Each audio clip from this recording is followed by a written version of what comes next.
Welcome back to the Grand Solar Minimum channel. Today is Wednesday, February 19th, 2020. Let's take a look at our current space weather conditions. Solar winds coming in at 434.7 kilometers per second with a density of 2.2. Right now we're staying pretty moderate as we were in storm conditions, but that has changed. 0 sunspots to report.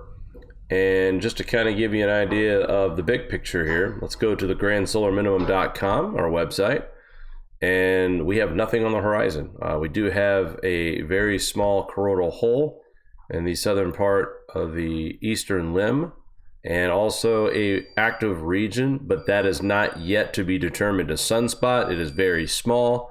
If it were a sunspot, this would be a member of solar cycle 25 just based on its location. But other than that, we don't really have anything to talk about sunspot wise. And right now we are at 17 days in a row without sunspots. I would assume we'll continue to see that streak continue for at least another 8 to 10 days, unless of course we get some kind of rogue activity that does develop. All right, our KP indices right now is sitting at a 2, and the 24-hour max is at a 5. And like I reported earlier this morning, the TCI at 3.61 right now. It was at 3.43 earlier, and I thought that it would go up just because we've had increased solar winds. It did. We also had a G1 geomagnetic storm today. I should say earlier tonight or earlier in the morning, overnight hours. It did not last for very long. We stayed at KP of 4 for just a little while. And then it dropped down to a 3. And here recently, we haven't seen anything above a 2. So very short-lived G1 geomagnetic storm had occurred overnight into the early morning hours, has now subsided. And we are now back to quiet conditions on the sun. All right, let's go ahead and take a look at some articles that I put together for tonight, and I thought that were worth mentioning on our broadcast. And the first one is I owe you guys a article about the auroras. I put that in the title and totally forgot to mention the auroras this morning, so I do apologize. But here we go. Rare vivid blue auroras were seen over the night sky of Norway's Lofoten Islands on Tuesday, February 18th, 2020. Photographer Matthew Steinberg captured the majestic view, which he was able to finally witness after an entire day of snow, sleet, and heavy winds. The clouds parted eventually, displaying the spectacular auroras over the mountains of Rhine. Blue lights as well as pale green and purple electrified the skies for about 2 hours. Blue auroras are rare. These vibrant lights are commonly green and red. Those are the colors produced by oxygen, and when it is excited by electrons raining down from space, said Dr. Tony Phillips. In contrast, blue northern lights indicate the presence of nitrogen and develop at high altitudes. Usually the blue is faint, but on February 18th, it was strangely intense. To me, the more intense the blue, which means we have a colder atmosphere, with that much nitrogen being present, the more intense these blues are, that tells me there's tons of nitrogen in the atmosphere. And we have an increased effect as well. We had solar wind that affected our magnetic field. So our atmosphere was definitely bombarded last night and into the early morning hours with cosmic rays. But just absolute gorgeous pictures here. And I wanted to share this real quick because like I said, I put it in the title this morning and totally dropped the ball. So here we go, the auroras that I had promised. Absolutely gorgeous. All right, the next article I wanted to talk about, severe thunderstorms, heavy rain, hail, tornado hit Cordoba, Argentina. Intense thunderstorms accompanied by hail, at least one tornado struck the province of Cordoba, Argentina on Sunday, February 16th. The severe weather caused severe floods, damaged roofs, and knocked down trees and power lines, but no injuries were reported. The same system dumped heavy rains on Concordia and Rosario, on Monday, February 17th, as well as Brazil and Paraguay on Tuesday, February 18th. The storms caused damage in the rural area between Las Varillas and Pozo del Mola, while inundated streets prompted self-evacuations in other towns, including Labula.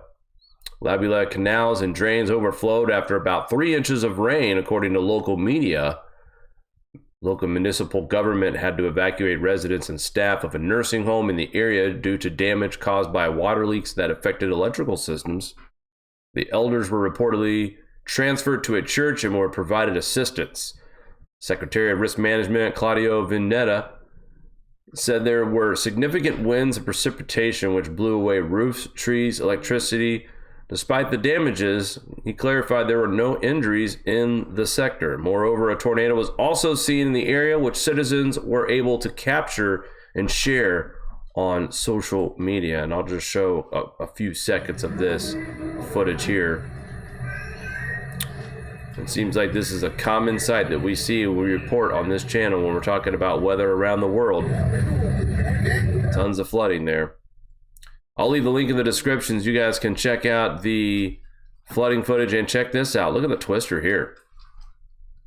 It almost looks like there's multiple twisters in this picture here, with this wall cloud having one funnel for sure. Let's see if we can...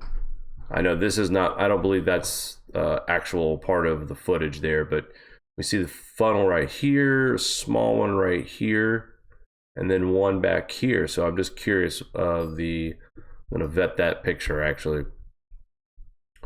Ominous sky here at a football match. They call it football, we call it soccer. And, of course, dark skies, storm clouds moving into the city. Tons of footage here captured from Twitter. Thanks to the watchers for putting this all together, but absolutely crazy images that we're seeing here. And this is, folks, this purple in the sky is a clear evidence of highly charged particles present in the atmosphere. And when you see lightning like this, I mean, that's where it comes from. Our sky is highly charged right now. Deep space radiation reaching a percentage point of space age maximum. I talked about this the other day. We've been flirting with that 11.7. Solar activity is at a very low levels, and the visible disk remains spotless for the 17th day in a row, making it a total of 33 days in 2020, or 66% so far. We are still in a solar minimum, which is expected to end sometime this year. Now, to rephrase that, it does not mean that we just snap of a finger back into a maximum, but we will start to see activity once again from the sun at some point this year or later towards the end of this year. As a result of the weakened sun's magnetic field, in this very deep solar minimum, space radiation is easily entering our solar system and affecting all planets within it, Earth included. In February 2020, cosmic radiation again reaching a percentage point of the space age maximum set in 2009 and 10 as well, near the end of the previous solar minimum, also very deep as this one. In 2019, the sun was blank for a total of 281 days, which is a total of 77% of the year, breaking space age record for the most days without sunspots in a year. Previous record was set in 2008 with 268 blank days. That was during an epic solar minimum of 2008-2009, formerly the deepest of the space age. Now 2019 has moved into first place, according to Dr. Tony Phillips of SPACEWEATHER.com. Solar minimum is a normal part of 11 years sunspot cycle. The past two, in 2008 and 2009, and 2018 and 2019, have been long and deep, making them century-class minima. To find a year with more blank suns, you'll have to go back to 1913, which had 311 spotless days. And I can tell you around that time frame, all that cosmic radiation exposure we had back then, there's a lot of historic floods that happened in that year, 1913, and the years leading up to it, 1911, 1912, 1910. Taking a look at sunspots right now, where the predicted number is, where we actually are right now as well. And the sunspot prediction was a lot higher than what we are currently at this time. Cosmic radiation affects our planets, all life or near it, and electronics, among other things. For the start, people in airplanes at 39,000 feet can receive 10 times the cosmic ray dose than people on sea level. Cosmic rays ionize the nitrogen and oxygen molecules in the atmosphere, which leads to a number of chemical reactions. They are also responsible for the continuous production of a number of unstoppable isotopes in the Earth's atmosphere, such as carbon-14.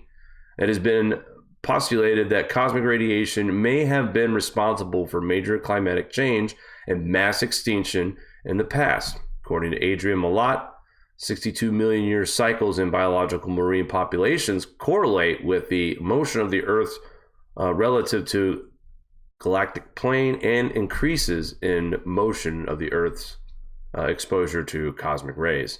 The researchers suggest that this and gamma ray bombardments deriving from local supernova could have affected cancer and mutation rates and might be linked to decisive alteration in Earth's climate and also the mass extinctions and such.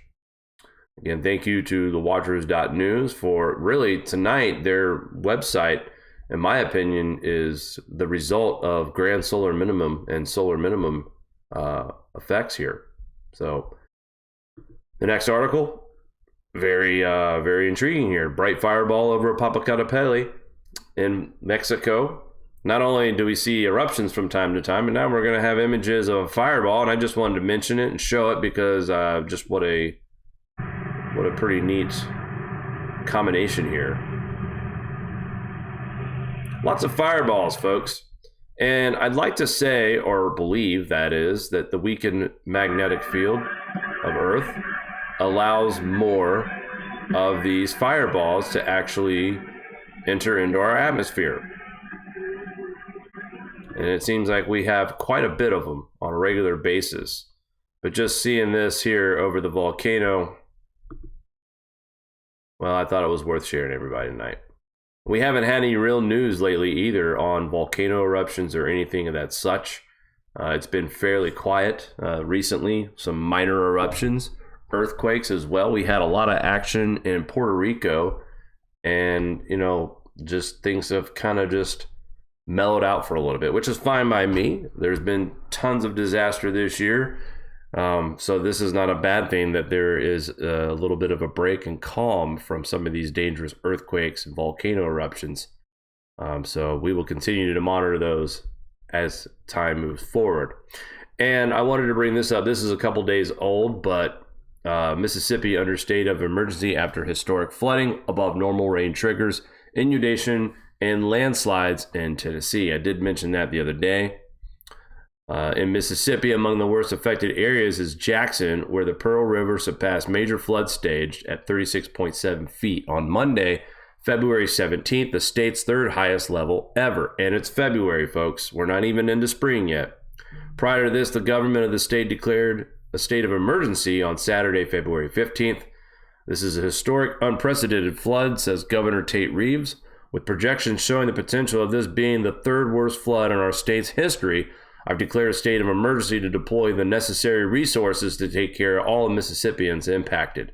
Protect yourself and your family, have a plan in place, and evacuate if and when you are asked to. That's according to the governor. According to the emergency management, over 2,400 structures would be affected by the flooding. Most of them in Hinds County includes Jackson, and also some in neighboring counties of Rankin and Madison. Evacuation orders were issued in the areas where around 16 people were saved by the rescue team from submerged homes. Furthermore, around 1,000 homes were reportedly damaged by the waters. Authorities have yet to disclose full details of damages, but they confirmed there were no fatalities and no injuries.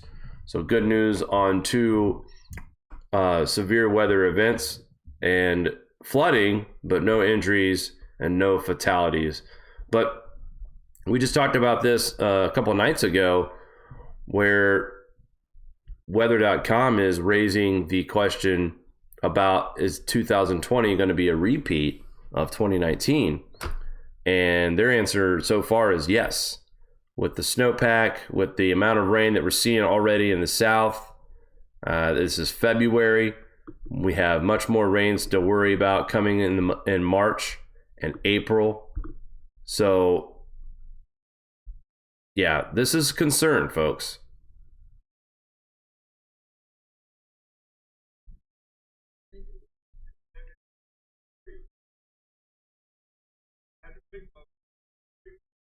So these folks are obviously traveling by boat. And to report on this in mid-February, this is a lot reminiscent to last night, or last year I should say, where we were flooding out because of snow melt. And, you know, that was mainly in South Dakota, North Dakota, in Iowa, Missouri, Arkansas. But right now, we're just getting wave after wave of rain in the South every day. Every time I show the morning update, we have a radar, and it shows you a heavy band of rain moving across the South. Well, here we are in flood stage, and they fear it's going to be probably worse than the third worst in history. And talking about rare weather, well, here we are talking about snow in North Carolina, Southern Virginia. AccuWeather forecasters are closely monitoring and gathering a winter storm that has potential to bring measurable snowfall to a big part of North Carolina, parts of eastern Tennessee, and southern Virginia, beginning on Thursday afternoon and continuing into the evening. This is going to be a quick hitter, guys. Just enough cold air will seek southward in the Midwest, from the Northwest, Midwest into the Northeast to cause some trouble as a winter storm arrives across the region. Areas of the South expected to endure the brunt of this winter storm typically experience all the annual snowfall from this one system. It's going to snow, says AccuWeather Chief Broadcast Meteorologist Bernie Rayno. The storm is expected to ride along the boundary between clashing air masses across the South. Warm air will hold on over Interstate 10 corridor, while cold air will take route along the I-40. This is Wednesday night through Thursday. West of the Appalachians, I-40 will roughly represent the southernmost extent where a rain and snow mix can occur from Wednesday night to Thursday. This includes portions of Oklahoma, Arkansas, and western and middle Tennessee. Enough snow could fall to cover grassy areas and make some roads, especially elevated surfaces, slippery. Farther to the east, the area where wintry precipitation is anticipated will broaden north and south of I-40 during Thursday to Thursday night, including across northern Georgia, eastern Tennessee, southern Virginia, upstate South Carolina, and much of North Carolina. And this is what we're thinking on Thursday night. Snow, rain to snow for most of you in the pink, but all snow for parts of western Virginia, western North Carolina. Even though the storm will be strengthened as it approaches the Atlantic coast, it will be moving fast. The strengthening part can lead to several inches of snow in some areas, while fast-moving part should keep that limited to a few pockets. Now, the dark blue is going to be closer to the Atlantic. As this storm intensifies, it's also going to be on its way out. AccuWeather is predicting 1 to 3 inches of snowfall over a large part of North Carolina and southern Virginia, with 3 to 6 inches likely over southern Appalachians and also in part of north or eastern North Carolina and southeastern Virginia. An AccuWeather local storm max of 8 inches is likely with this storm.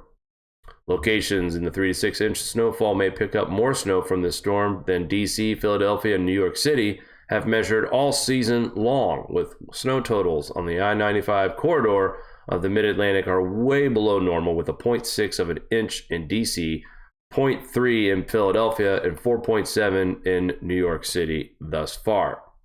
And I'll show you guys here as well on the GFS report where we are thinking that we could see some pretty decent snows.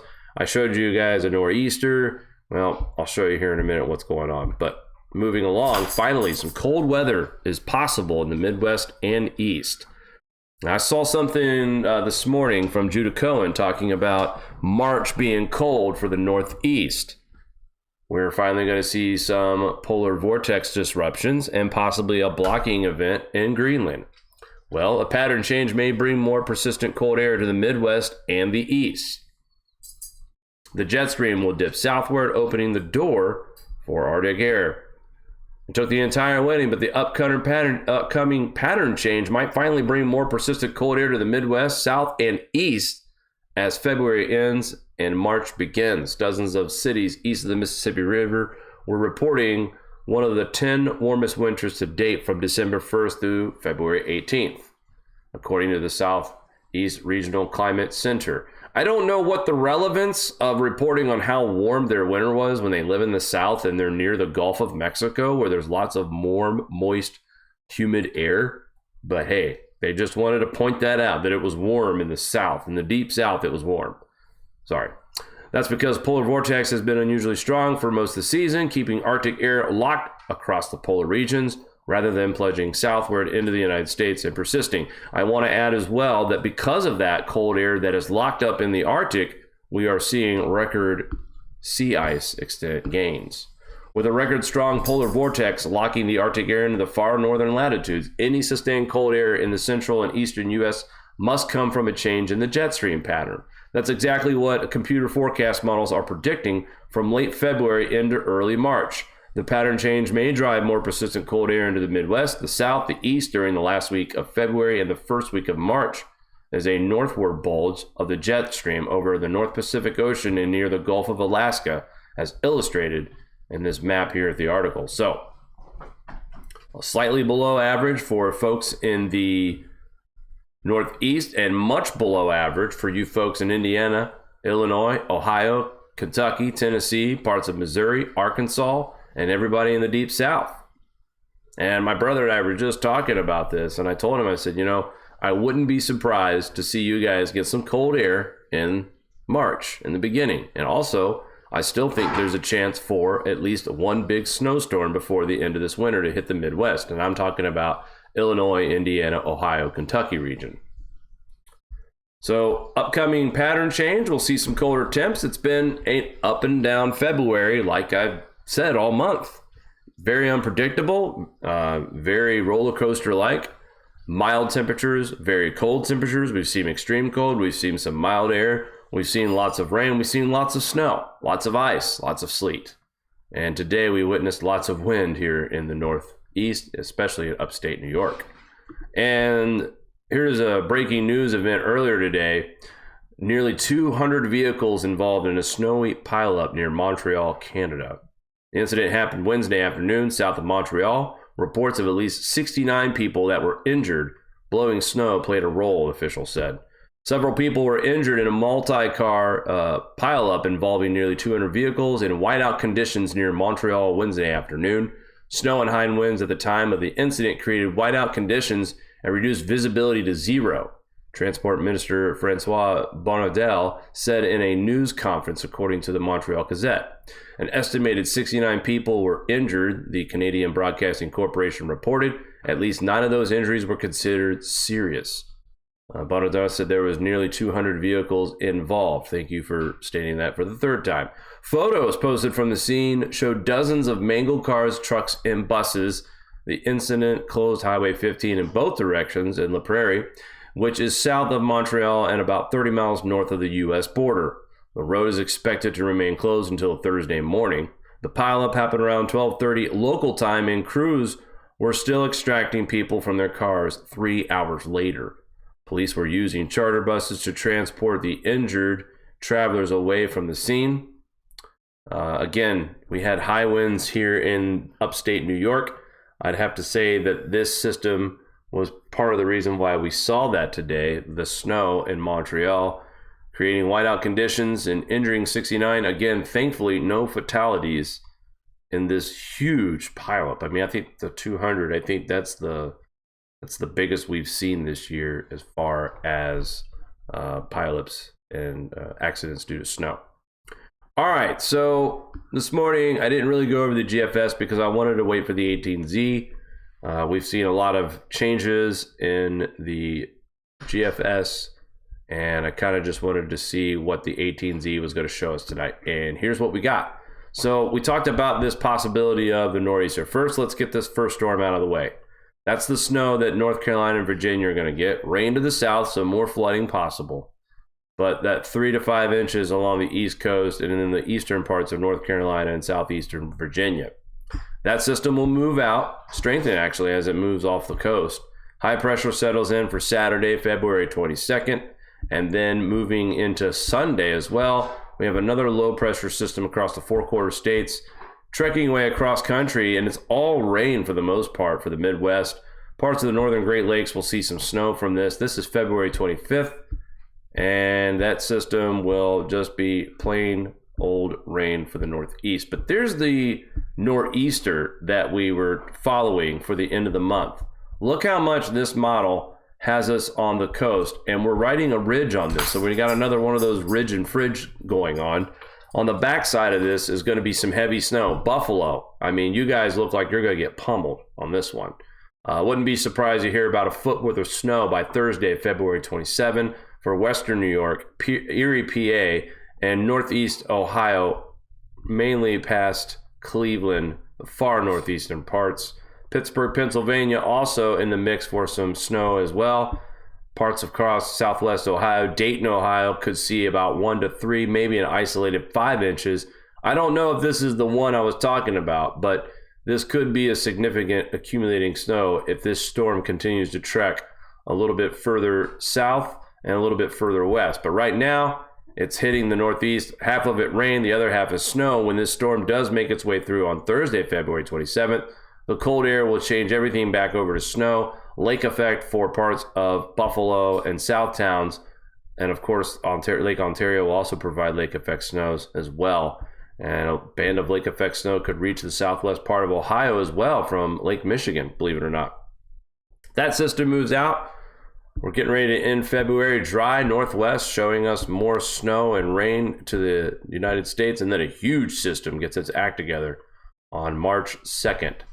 And this storm here is going to bring tons of rain to the south once again that we don't need. More rain to the Ohio Valley, snow to the northwestern plains, or the northwest to the northern plains, into the Great Lakes, and then all rain right now for the northeast on this particular system, March 3rd. But look what we have going on in the Gulf and around Florida.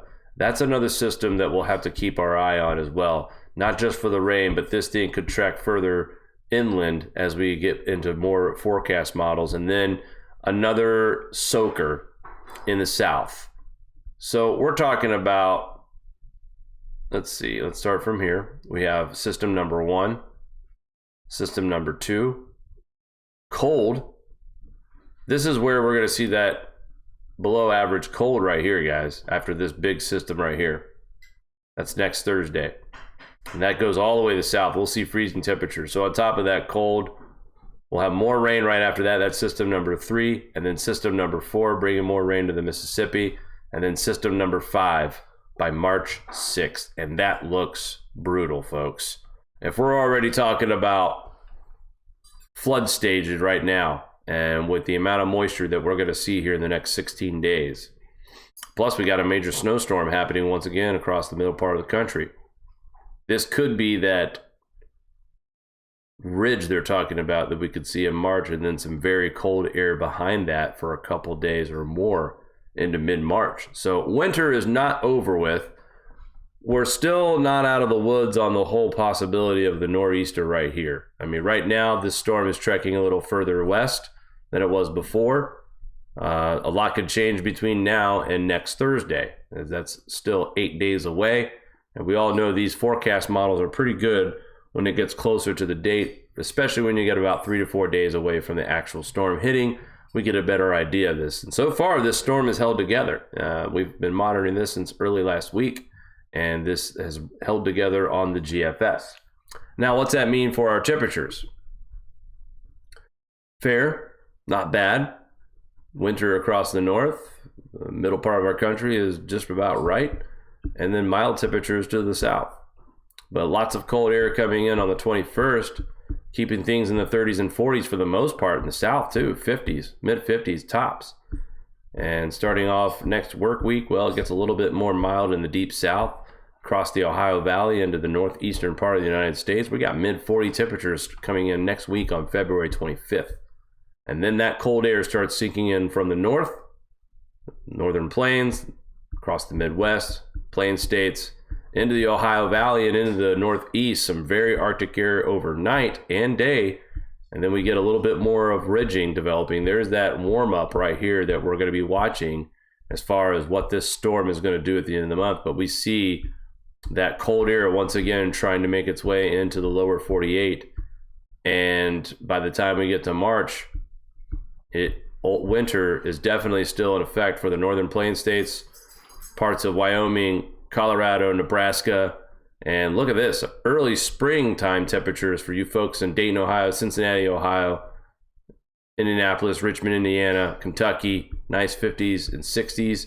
So we just got to watch what this is going to do next. Is this going to push the ridge out? Or are we going to have enough cold air to continue to pound us with winter-like weather? Or is this the beginning of spring here in the Ohio Valley and we don't see much colder temperatures here on out? I don't know. Again, this is way too far out to be trustworthy. Where do I trust these temperature outlooks to? I'll be honest, I'm confident to here, March 1st. So we do have some colder air coming. And just like we were showing you guys earlier, some below average cold to the south, some slightly below average cold in the northeast, but nothing major as far as that is concerned. And there is your slightly below cold for the northeast. But look, February 28th, they're talking about 27 degrees in Mississippi for overnight lows, highs in the lower 40s. So that's going to be pretty cold. All right, guys, that's going to do it for us tonight on our evening edition of the Grand Solar Minimum channel. Please tune in tomorrow morning with another update of our weather and space weather. And we will go live in the morning, and then we'll have another live update on Friday morning and Friday evening. Guys, consider joining our YouTube channel. Just hit the join button if you're watching this on your PC or laptop. Also, become a patron if you prefer Patreon over YouTube memberships. Also, we have the PayPal one-time donation or monthly obligation if that's what you'd like to make. But we are subscriber ran, and your support is needed and much appreciated. That's going to do it for us tonight, guys. Have a good evening, and we will talk soon. Do you like this show? Give us a thumbs up. Want to support us more? Share to your favorite social media platform. Buy a t-shirt or become a Patreon. All links are in the description below.